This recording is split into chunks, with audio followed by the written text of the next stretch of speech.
最近台北有册店加遮的连翠花演员，甚至是念歌歌手等人合作做伙办台语活动，希望互愈侪无共可爱人接触到台语，互伫即个语言通好定睛伫咱的生活当中。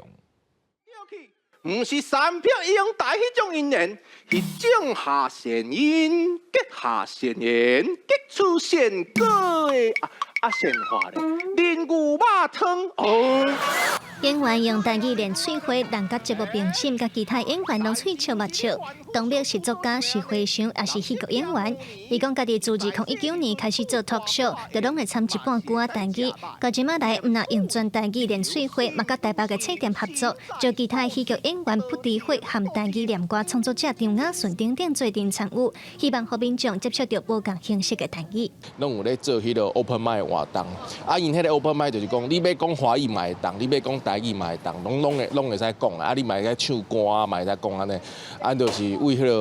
为这个合作的这个机会开始，就想讲无咱来做一档就是全台语的。册店的创办人刘定光嘛是台师大台文系的教授，伊认为台语要发展要定根伫咧生活当中，敢若培养台语能力还无够，嘛着透过真少年家现代人会介意的娱乐形式，接触愈侪无共可爱的人，所以册店才会规划台语到老这个活动。因为我觉得台语要推广、要复振，它本来就要尝试多元的面向。那个面向不可能只是出版或是正式的这种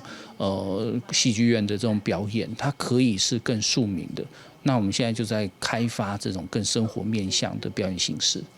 册店拍算伫4月19，用1天的时间，互来参与活动的民众通听到台语上眼、唱播歌，也佮有戏剧和念歌。刘定光毋望台语通对无共的时间，台语毋若会当讲严肃的代志，也通讲笑话，也通介优雅。伊认为，逐项拢爱有台语的功能和环境，才有法度行向正常化。记者卢尚珠、郑春友台北报道。